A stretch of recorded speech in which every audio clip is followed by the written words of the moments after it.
Hi, Dean. Hello, Stuart. Thank you very much for joining me this evening for this very special episode of Haverin About. The series that I'm recording is called Breathing Forward, which I think is very much what we all feel. Well, number one, as survivors of lung transplant, breathing is pretty important to us. And what lies ahead is the most important thing. So I think that that's the reason for the title there. And you and I have known each other for a number of years because we had the good fortune to work together. And I think it was the most amazing coincidence that we have both ended up in a situation that is very rare for the general population, and ended up going through this massive life transition. So I want to thank you for joining me tonight to go through and sort of like talk a little bit about your lung transplant journey. But first, hmm before we dive into that, why don't you tell the audience a little bit about you and where you've come from? Well, Stuart, thank you for inviting me. I certainly appreciate the opportunity to talk about my journey. I've not talked to anybody about my journey other than my very, very close friends and family. I do show off my scars because I have two massive scars, one for the liver and one for the lungs, which is we'll talk more about that. But I guess how I would define myself is a person who is driven, um, a self-starter, pretty independent. I have an identical twin brother. We grew up together in Atlanta, Georgia. Went to the same college together, University of Georgia. I got a little tired of Georgia and left, went back to Atlanta, and went to school at Georgia Tech, graduated, and started working for IBM right out of college. IBM moved me out to Albuquerque, New Mexico, where I was a sales rep for about 10 years. Then they moved me to Austin, Texas. I was there for a couple years. And 12 years at IBM was about enough. And then I joined a software company in Houston. At that time, we lived in Houston for 10 years. But during my life in Albuquerque, you know, um, I had three beautiful, wonderful children. Um, I got to go fly fishing and snow skiing and hunting a lot. So I got an opportunity to experience the West. And if you ever spend any time out West, it becomes part of your soul, right? The Mm. big open skies, the stars, the big open spaces and so forth are just something you always long for. And I certainly do have a soft spot in my heart for the American West. Mm. And then after Houston for a while, for 5 years, we moved to Washington, D.C. I worked for another software company for another 5 years or so. Joined another software company where I was there for 5 years. This company was a German-based company. And then I left that company and joined Allscripts, where you and I first met, right? And that began my journey in healthcare IT. And since Allscripts, another 5 years, it's funny how that seems to go in 5 year cycles. I was involved in a couple other healthcare IT companies. One out of Boston, one out of Palo Alto, and then um, I got to the point with my disease where I just couldn't go on. Right, I had to focus on my health, and that's what really starts a transplant journey. So I have a wonderful wife named Sandy, who has Mm. been my amazing caregiver and best friend for a long time. We've been married for 15 years. We have four kids. I have three from her previous marriage. She has one from her previous marriage. And it's just they're part of the care team, and they Mm. were remarkable during the journey, and still continue to be remarkable. Um, and Sandy and I we live in Western North Carolina in Asheville, so we love the waterfalls, the black bears. I take my dog fly fishing often. We're just bought a house. We're remodeling a new house, so we're quite busy, and we feel very blessed, right, to be together, to be still here together on this earth, and to have the opportunity we have to spend time with our kids and build a new home together. So Yeah, there's a lot yeah. of intersection that I think when I edit these stories together, it's kind of fascinating. Jenny McFarlane, the podcast host that I interview. I mean, she's many other things as well, but that's how I met her. She actually was born and raised in Albuquerque, New Mexico, Oh, and ended up having to go to Houston for her transplant. Mm-hmm. And then from that, because she had to stay in the state of Texas, ended up moving as far as she could over as she could go because she ended up in El Paso. So she's still very much in love with Yeah. that aspect of things, Yeah. and said that she's delighted to be back closer to her family again. But I think that family is again another constant theme. I think that that's been very important to me. Speaking with Mm-hmm. Peter D'Adamo, his daughters and his wife are incredibly important to him. And I know that Jenny and her husband, they don't have any children, but they are incredibly close together. So, and she's moved back to El Paso to be close to her extended family. So I think that family in this process is so vital, so important in terms of supporting us forward. But let's transition a little bit then and talk a little bit about your disease process and the kind of interesting angle, familial angle from your perspective Mm-hmm. in terms of, how your disease progressed and led to the Okay. point whereby you were told that you needed a lung transplant. This started about 7 years ago. I think it's September 2018. I was going through, it sounds routine to me now, considering what we've both been through, a routine hip replacement. For most people, hip replacement is a major deal. For me, it's like going to the dentist, right? And because of my age at the time, which was 58, I guess, at the time, 57, they took me through some additional tests, right, to make sure that I'd have no problem when I was sedated and breathing. Part of that was the CT scan. And the CT scan revealed that I had interstitial lung disease, or ILD. I first had never heard of it. I didn't know what it was. They looked concerned. I wasn't concerned. They never really told me, and this was at Cleveland Clinic, they never really told me how serious it could become. I saw a pulmonologist a couple times. I got a prescription for OFEV, which I'm sure you know about that. Mm. Insurance denied it because it's like $12,000 or $13,000 a month. And so for 4 or 5 years, or at least 4 years, I just carried on my life, didn't think too much about it. But Mm. you reach a tipping point, right? You reach a tipping point where things become very, very difficult. Just life becomes difficult. And for me, that was when my lung function, just general lung function, was probably low 50% of what it should be for a person of my size and age. And that's when I realized, this is serious. And the other thing that triggered it too, it really, I credit to you, was when I read your LinkedIn post, right, that you had ILD, and this is caused by GERD. I was like, well, I have ILD too. Maybe I need to be checked out. Maybe there's something more going on than what I realized. I live in North Carolina, as I said. Duke is 3.5 hours away. And, I was going through trying to find a pulmonologist, and Duke does the most transplants in the country. And so, had a pulmonologist visit. They did all the background and family history and so forth. And I got back on OFEV at that point in time, and something called myclophenate or Cellcept. Mm-hmm.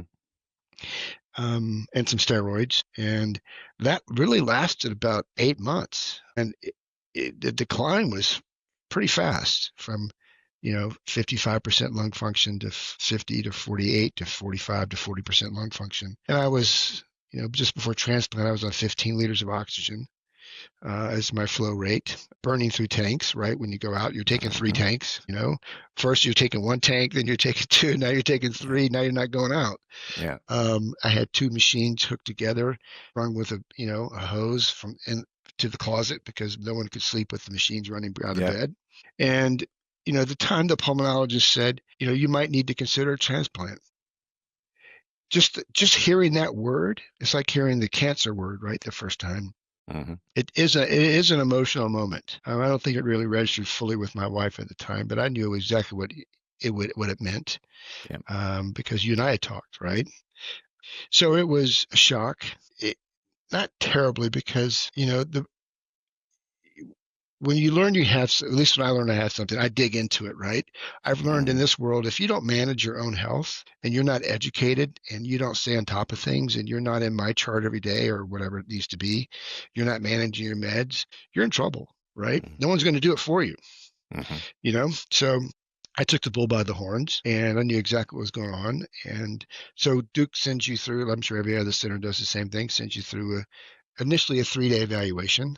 They said, you're not sick enough, right? come back in 6 months. We'll continue to monitor you. And I came back in 6 months, did the 5-day evaluation. And then a week later, they said, you need to move to Durham. Yeah. So, we rented a house in Durham and moved, and we're there for 9 months. And Duke's process is one where, and I probably griped about it a little too much at first, but they force you to go through a pretty aggressive post-prehab exercise program. And you told me this, Dean, you have to be as strong as possible. Don't underestimate how much this is going to just kick your butt, and you need to be strong. So walk. Right. So I was walking 2 miles a day, lifting weights every 5 days a week, riding the bike for, I guess 3 or 4 miles every day. This all at Duke's, PT facility. And if you didn't go, everyone knew it because they talked about every patient in the program every Tuesday, right? So I was motivated. I didn't miss one day. But because I needed 2 organs, it took much longer, which we'll talk more about in a second. But that prehab process was critical to the success that I had post-surgery and during surgery as well. Let me just take that little sidebar for a second. I mean, how did your liver become implicated in this? Because obviously you've got interstitial lung disease. You and I know there's lots and lots of genetic vectors as to, how our disease processes progress to the point that we reach a kind of cataclysmic point, like you need a lung transplant. But I'm very curious. I mean, how did your liver get implicated in all of that? Well, it's really interesting. I don't want to spend too much. We could spend a lot of time on this, but as you know, I have an identical twin brother. He was on vacation in Europe, in Switzerland, and had some major breathing problems, and his oxygen sat got down to low 80s or something. And once he got back down to a lower altitude, he checked himself in the hospital, and they said, you have ILD. He had never heard of it before. And his situation progressed very rapidly. So in 6 months, he was at Mayo in Jacksonville having a transplant. And at the time, Mayo, without just a clinical diagnosis, no laboratory diagnostic, they assumed it was something to deal with short telomere syndrome. And short telomere syndrome is a connective tissue disease where the telomeres, which are the protective end caps of your DNA, age more quickly. And as a result of that, your DNA only divides so many times, so it leads to cell death. So in our case, because Duke and Mayo, remarkably behind the scenes, they talk. They knew exactly what was going on with my brother. Mayo knew what was going on with me. And because Mayo had classified Keith as probably diagnosis of short telomere syndrome, and he was also, he drank, I drank a little bit, but not to the extent that he enjoyed his wine collection. He had stage 3 liver disease, really brought upon by both short telomeres and probably some alcohol. And Duke just felt, look, there's so much stress on your liver from a lung perspective. You could be back here in 18 months needing a liver transplant. You'll be 65. And you'll need a transplant from another donor. So we're introducing different genetics, a third set of genetic variables. It's best to do both at the same time. Now, from the same donor. The same donor, right? And Duke hadn't done a liver-lung transplant in 5 years, and they've never done anybody over age 60. And so what I also learned is there are probably in the country less than 20 liver lungs done annually. So it's a very, very rare procedure. Lungs are rare. Liver lungs are incredibly rare. But because my brother had a successful surgery and successful post-op experience, Duke felt pretty confident. And they looked at me and said, look, you're motivated. You have no other comorbidities. Your BMI is where it needs to be. You've got a great care team. You can pay for it. Yeah. They all want to know that, don't they? Yeah, they do. It's very sad, but yeah. We could, if you want to talk about how much it costs, we can do that too. But it was, I'm sure I was one of the top 10 patients at Duke in 2024. I had to have been, right? So they just felt that the stress on the liver would be too much, and coming back in a year and a half would probably not be a good experience. So, and because my brother had both, and maybe there's some friendly competition between the two organizations, I don't know. the head of Duke's transplant program. I can't remember his name. It'll come to me in a second. Left Duke and for Mayo in Jacksonville to build their program. Yeah. Dr. Haney, that's his name, Dr. Haney. So, there was some collaboration and communication between the two organizations, and maybe just a little bit of competition, It's funny. which benefited me. It's funny that you mentioned that, because David Erasmus, who was the medical director of the lung transplant program at Vanderbilt, came from Mayo Jacksonville. Oh, did he? And so I think that you're right. There's a lot of, let's call it co-opetition, Yes. that goes on between the transplant services. Because I think that particularly as they're training a lot of their earlier stage transplant pulmonologists, transplant and thoracic surgeons, that the younger ones who are coming through can't necessarily get a consulting gig, a top of the tree gig at the hospital that they train at. So what do? They do like any of us in our careers. They go, okay, where are they available? And off they go. Yeah. So I think there's some of that. I do know that the because it's such a small community, as you say, you were one of 20 in this very exclusive club. There were only 3,000 lung transplants total done last year in the United States. It's a pretty small club, even just for lung transplants. Yeah. And so I think that for all of us, the people who care for us, they are very connected in networks. And yes, they do compete from time to time for talent, for money, for all kinds of things. But I think that it is a beneficial loop, whereby they're all trying to get better. They're all trying to get better outcomes. And you and I, coming from a sales background, we know there is nothing like a leaderboard to motivate people. Yeah.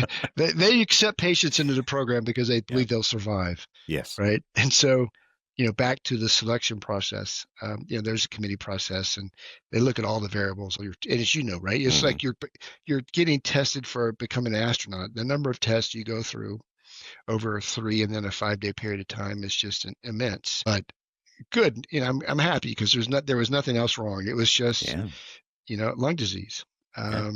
So because of, like I said, no other comorbidities, strong care network, I could pay for it. I was motivated.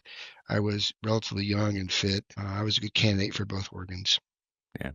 So as I said, we're willing to take a bet on you, Dean. Yeah, exactly. Right. So let's talk about when you got the notification of we're good to go. You mentioned that you had moved to Durham. Yeah. That you were in that kind of hanging out, sort of waiting phase to be approved to be listed. But once you got the thumbs up that you were listed, how quickly did it happen? And then how did you hear, we have tissue, you need to come in? If you've been moved by today's stories, please consider becoming an organ donor. In the United States, go to organdonor.gov, and in the UK, organdonation.nhs.uk. Be someone's hero. Yeah, let me just back up just a little bit. So we moved to Durham in July of 2024. And I had transplant January 4th, 2025. So it took 6 months, right? Now, part of that was because of the prehab program, but also because it just takes a long time to find 2 organs. And they were, frankly, I wasn't sick enough, right? When I first moved there. And I probably moved a couple months too early, but nonetheless, we moved in July. So I got listed in middle of September after I completed the prehab program, and when they felt that I was sick enough to be listed. And when you first go on the list, you're not very high, right? And they look at a number of factors, as you know, right? I can't remember all the factors, but the biggest factor is just how desperate is the person, right? And I was the last person in my 20-person prehab program. I was the last person picked out of the I was by myself walking laps, for weeks. I was like, what's going on here, right? So, but it's because, because of the 2 organs. Yeah. So we got a couple of of calls that were dry runs, I guess they call them, false starts, whatever, Mm-hmm. right? Where the organs, they ask you to get to the hospital. They do everything. They shave you. They wash you with that antibacterial soap. I felt calm and ready. I wasn't afraid, because it was inevitable. I didn't really have a choice. Mm-hmm. I had confidence in the Duke care team. My wife was there, of course. She always is, a rock. She's a great And, woman. yeah. And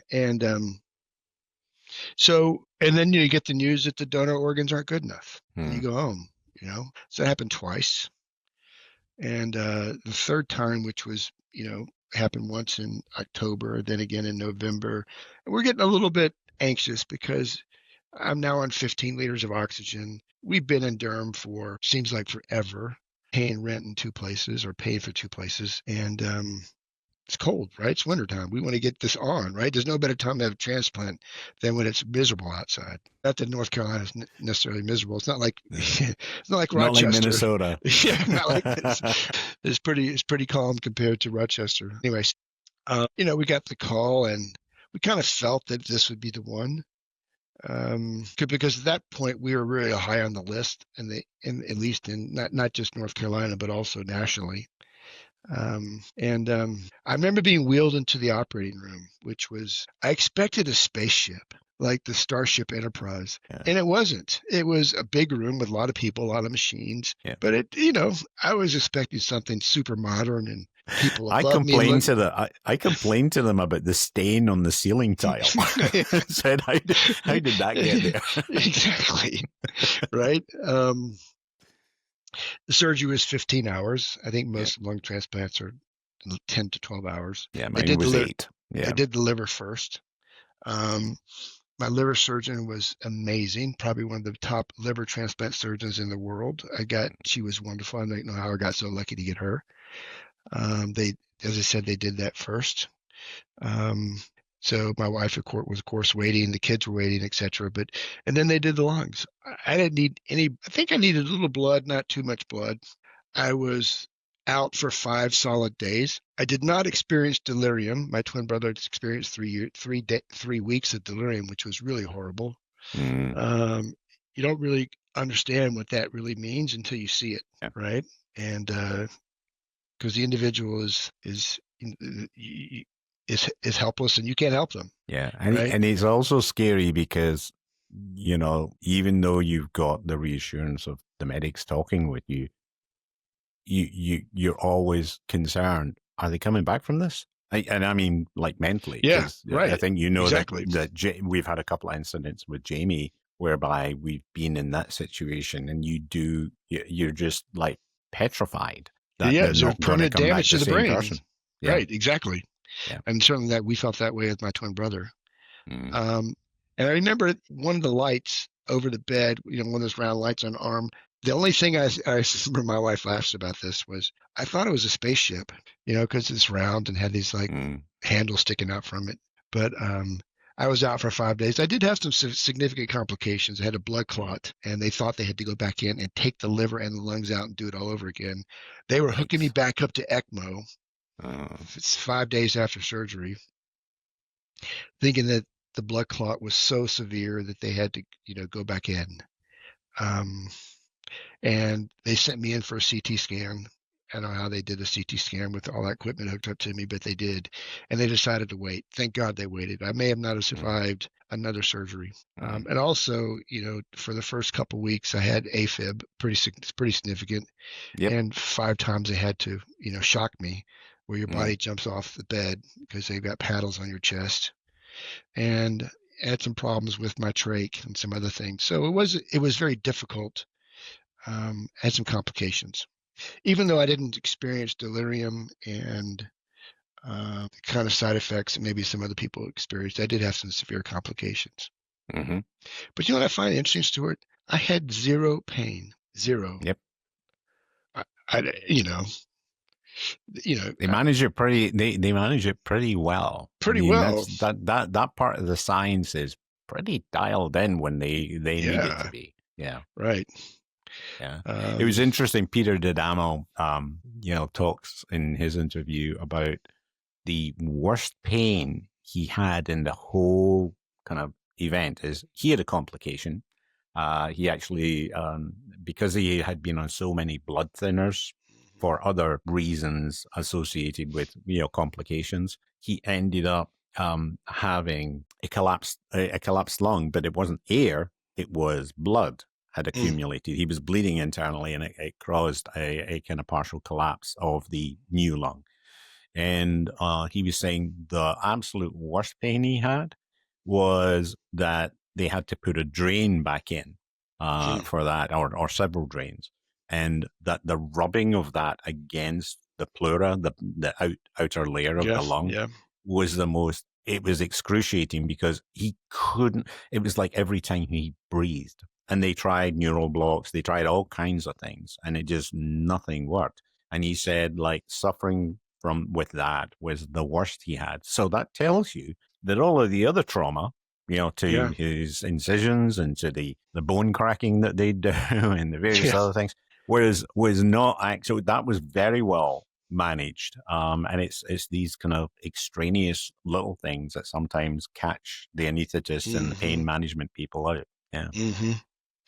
Yeah. Speaking of tubes, I count the number of holes in my body. Yeah. I have 13 places where tubes at one point existed, Yeah. along with two massive scars. Yeah. I do like showing my scars off. People can't believe it, but Yeah. I'm quick to pull up my shirt and show people my scars. You've always been in better shape than me. I was a little chubby. I No. got some extra baggage up here in my Oh, chest that I went from like. two I went from 225 to 180, and now Yep, back to that's 205. Yeah, so I that's dropped pretty a good. I little mean, bit. Yeah. you're taller than me, so that's Mm, not bad. I mean, yeah. I was the 6 months before um, I became acutely ill. I was up to about two. I'd gotten as high as 245, and I'm only 5'6", and I got down to about 225 when I went on my transatlantic cruise, which was the December before. Then my advantage was I got sick at the beginning of March and stayed sick until my transplant. So I was, and a good chunk of that I was in medical ICU. And Oh, so I wow. just wasted away. So immediately post transplant, having lost a lot of muscle mass, I was all the way down to 178. And then I put it back and got it. And by the time I had kind of like finished my rehab, I was up to 190 because I was eating Hmm. well again. And, so I was still not burning enough calories. And then when they put me on the Manjaro for to try and control the blood glucose because of the steroids. Then that helped me kind of sort of like control my appetite a bit, and so I currently cruise at about 182. Would it Good be for nice to you. get down to 170? Yeah, sure, but I think that at the minute I'm You got to enjoy some happy. ice cream. Well, yeah, there is that, and the very very rare glass of beer these days. Yeah. I feel bad about sort of I can't necessarily drink Scotch anymore, but that's okay. Yeah. I'll trade that for a chance to breathe. Um, what's something small or surprising that you can do now that you couldn't do before? Is that something, because yes, walking, being able to breathe with unaided, maybe you sleep better, but is there anything that's like particularly surprising? You went, I can do that again. You know, and it didn't last but a few months, but I stopped snoring. Maybe just because of the weight loss. Mm, So I stopped snoring. My wife's like, "You're not snoring anymore." So she yep. loved it. Yep. Um, that was surprising, but it was short lived. It only lasted 6 months. Oh. Um, Stuart, when you face these kind of experiences and your friends and family rally around you, and you know, the small things start to matter a lot. Mm, You know, um, hugging your spouse in the morning, or your partner, or going out with your dog, or being nice to people all the time. Slowing down a little bit, not driving fast, feel like you have to be someplace really quickly. mm, Um, so I mean, it's the small things, right? The small little refinements you make in life that make you slow down a little bit, think about how lucky you are, give, be grateful, show a little grace to other people. The careers that we've had where you're go, go, go, go, go, and you live on a clock and there's the pressure and the competition and, you're always on thin ice if you don't make a number, you kind of, that changes you, right?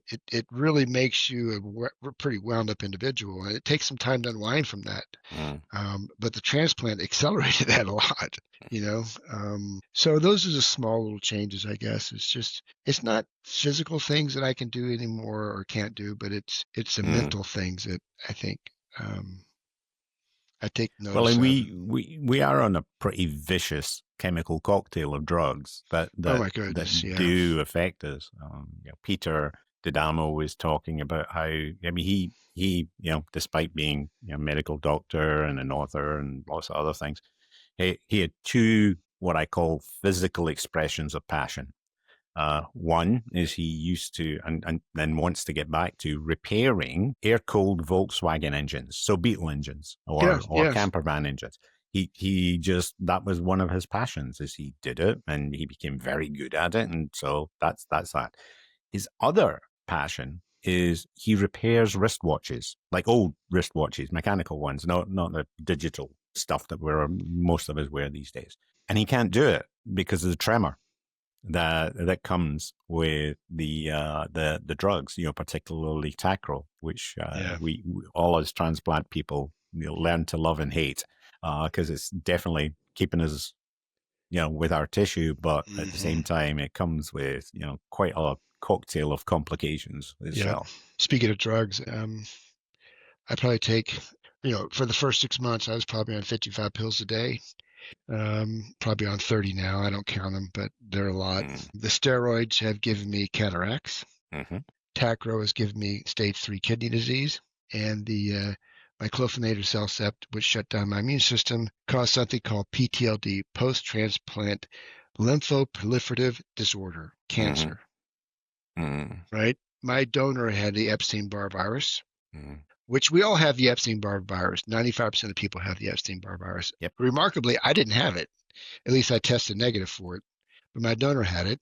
You didn't kiss enough girls in your time because it's associated with the kissing disease. Kissing disease, that's right. That's right. My numbers went off the charts in terms of deciliters per whatever, however it's measured, shortly after transplant. And I didn't really understand what was going on, but Duke said, you really ought to go in for a PET. We want you to go in for a PET scan, where it's a CT scan where they inject some sort of chemical in you and glucose, I guess. And cancer cells love glucose. So if you have cancer, it lights up on the CT scan. Well, I had 3 places, right, as a result of the PTLD. So I've been through 4 rounds of chemo. My chemo, I guess, it's called rituximab, is a medication. I have another CT scan, PET scan scheduled in a week and a half. 95% of the cases are resolved, and the treatment puts it in remission, but it's still something that's going to be out there forever. And as you know, right, and I tell people this with transplants, and I've been told this many times too, you give up one big problem for a bunch of small problems. Absolutely. Right? And you got to stay on it, right? Whether it's seeing the dermatologist for skin lesions, or cataracts or kidney disease. Half the patients wind up on dialysis because of what Tacro does to you, right? and needing another transplant, a kidney. Right. Right. Yeah. 5 years later, right? I know a number of people have been through lung transplants, and 5 years later they're getting a kidney transplant. So my kidney numbers are okay. The doctor feels like if we could maintain your kidney function where it is right now, my creatinine level is about 1.7, which is abnormally high. My eGFR is about 45. Pre-surgery, it was all normal, but Tacro quickly, right? So we dialed in the Tacro to a level which I think is safer than what it originally was. And it's been stable. If you've been moved by today's stories, please consider becoming an organ donor. In the United States, go to organdonor.gov, and in the UK, organdonation.nhs.uk. Be someone's hero. Let me switch a little bit. I want to ask you a couple of more kind of personal pressing Sure. questions. Talk a little bit about your support network. You know, obviously Sandy I've met and she's an amazing individual, but talk about that family and extended family and Mm-hmm. friends who were helping you through both pre and post your transplant. Well, as you know, right, most of these transplant centers make your care team sign documents, Mm-hmm. right, that they will participate in, pre-transplant education sessions. You've got, I think they require an immediate family member. You can't have a care team member that is not a family member. So they're pretty strict about who they were. But my care team included, of course, Sandy, my wife, my oldest daughter, Stephanie, who is 38, and my younger daughter, Lindsay, who is 30, 31. My son, Scott, who is 40, and my youngest son, Luis, who just turned 30, right? So I was fortunate to have 4 grown adult children.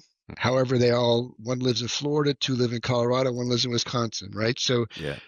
There was some question about how effective they could actually be as care team members, but they all flew in, slept in the hospital, stayed at the house, helped Sandy through things. But also because my brother had been through the surgery 6 months before me, both liver and lung, and I was in the hospital with him for 2 weeks during his pre and post surgery. I knew what to expect. I saw him being wheeled into surgery. I saw him post surgery. But his wife, who I've known, for almost 50 years, I don't think I've known a woman longer than I've known Kathy. She was a big part of the care team too, really for my wife, Sandy, who had not been through this process.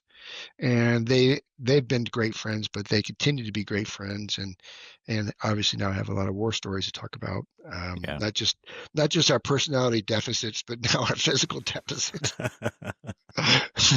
But because my brother and I we are identical twins in in more ways than our physical attributes.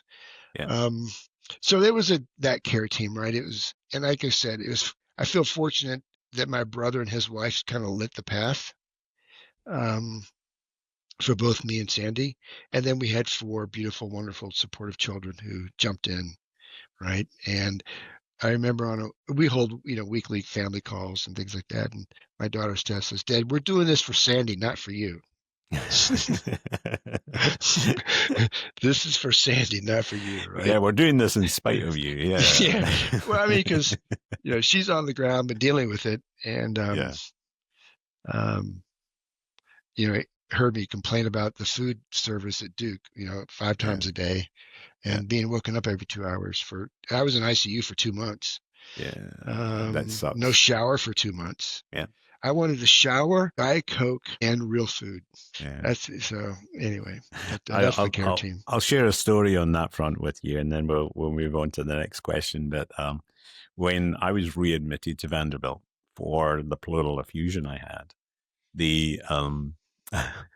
it got so bad that because I had already been bored after almost a month in Vanderbilt, not that long before. I sort of had worked my way through the menu, and there was probably 3 things I liked anymore, and they have a rotating menu, so you had to wait for them to come through. There was a Panera bread downstairs in the lobby for everybody. And I was able to convince everybody then that I could eat from the Panera. And we even got whereby I got sick of the Panera.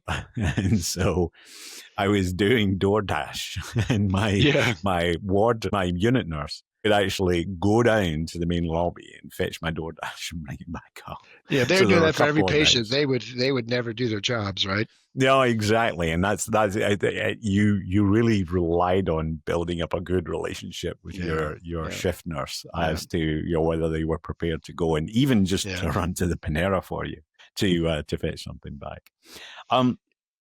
after that, and I think, and I know that you had a wider group of acquaintances who were keeping tabs on how you were doing, because particularly with what was going on with your brother, there was a lot occupying your family.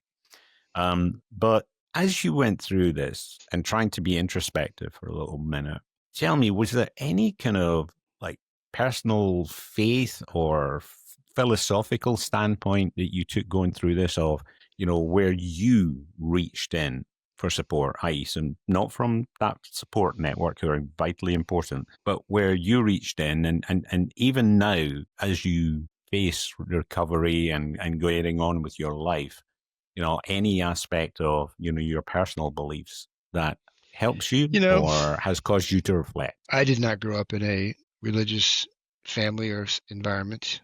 Mm-hmm. Um, it's funny, right? Every time when the airplane takes off, I say a prayer, right? Um, just in case. It seems a little disingenuous, right? To only do it when you're, when you have no control. Think of it like pre-check. It's, You're it's, it's right, okay. Yeah. exactly. Um, but no, I didn't rely on faith in the spiritual sense, in the religious sense.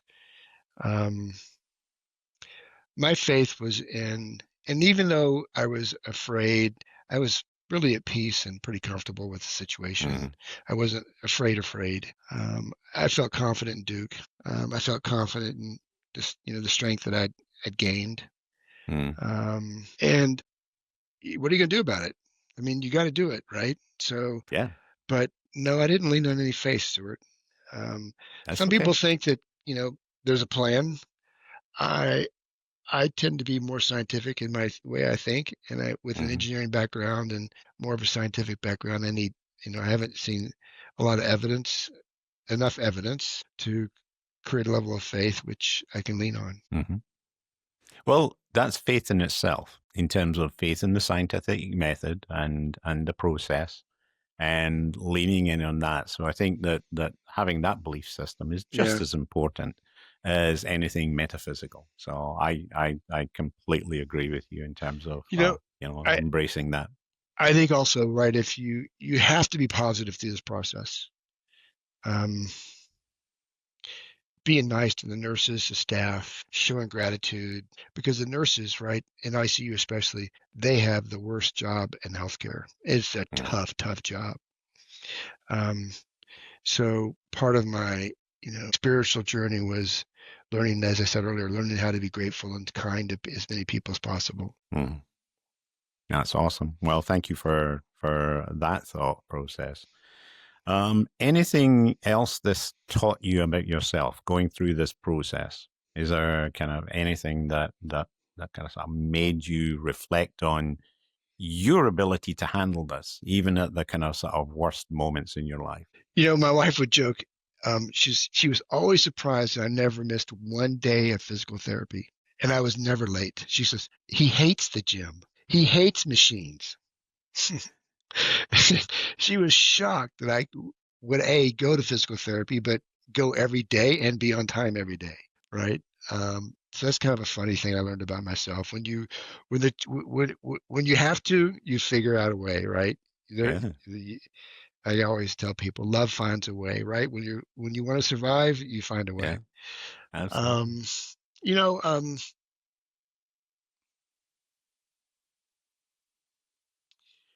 what have I learned taken away from this is, as I said earlier, right? It's this notion of gratefulness and kindness, and when you get to be our age, I'm 65. Um, we all start to look at our mortality Hmm. and start to, take stock in what we've done and the relationships that we have and what impact we have had, what impact we can still have, what relationships we can still strengthen. And so that's really where I am right now, Stuart, is focusing on a secure future for my wife, um, making sure my kids know how much I love them every single day, Hmm. um, and spending more time reaching out to friends. And maybe it's a guy thing, but guys get disconnected easier, right? Oh, yeah. We have a small friend group of 2 or 3 guys. Women have the larger friend groups and do a much better job of staying in contact with one another. At least that's my experience. Yeah, I would agree So with that. yeah, yeah. Yeah. Well, I got one more question for you. I did pre-warn you that this question would come. But what's one word that would describe your journey to the place you are today? You did warn me about this, but I didn't think too much about it after you warned me. Grateful. Yeah. Gratitude. Grateful for my donor, grateful Yeah. for my care team, grateful Yeah. for the folks that do, grateful for my brother and his wife. Um, I listened to an audiobook recently about, I'll send you the title to it, but it's about the history of transplants, starting out in the early 1900s with dogs and things like that, and just the immense amount of trial and error that went on with kidney transplants initially, Yeah. and how many people didn't survive. Hundreds and Yep. hundreds and hundreds, thousands of people didn't survive, and the breakthroughs that they made in the 70s and 80s. This transplant stuff is still pretty relatively new, right? Especially Yeah. for lungs. Kidneys have been going on a lot longer, but um, I'm grateful for the science Hmm. to be alive at this point in time. If this would have happened 20 years ago, I'd be toast. Absolutely. Yep. You know, And it's and also we're kind of blessed. I mean, people are get very freaked out about the state of the healthcare in the U.S. and this and that and the other. Believe me, I have a very global perspective on this. In fact, my mother said to me after I was recovered. She's 82, I'm hmm 62. You know, that's the proportions. And she said, "Son, if you'd been here, you'd be dead because and of the state of the yeah, NHS and what's going on there." And certainly when you look at global transplant figures, particularly lung yes, transplant figures, it is a terminal situation in a vast majority of countries around the world that's to exactly right. have the disease processes that you and I both had. So Yep. I think And you're correct. We need to be very, very grateful for the fact that and we've been here. yeah, I see Facebook posts where people that are overseas asking questions about, Mm, you know, how much does it cost? And, because they would like to come to the United States, but lung transplant is 1.2 to 1.5 million. hmm Add liver on top of that for 900,000, you're $2.5 million, right? Which is Yep. what my transplants cost, and that's just unattainable for everybody. So I'm also grateful I'm in the United States. Absolutely. So we're at the right time. We're in the United States. We got great care network. We have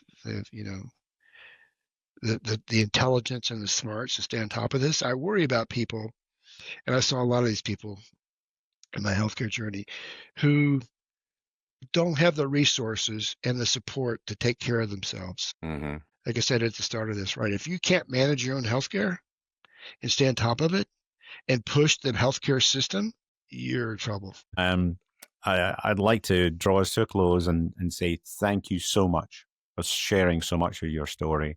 I really appreciate it. Anything you want to say to our audience before we sign off? Um, Thank you for having me, Stuart. I appreciate it. I have not had an opportunity to really tell my story beyond my most immediate friends and family. But it really gets back to being grateful, right? And um, taking a few minutes every morning to tell yourself what you're grateful for, to start your day off the right way. Um, don't worry about the small things, and tell the people you love them every single day. And That's a great thought. yeah, yeah.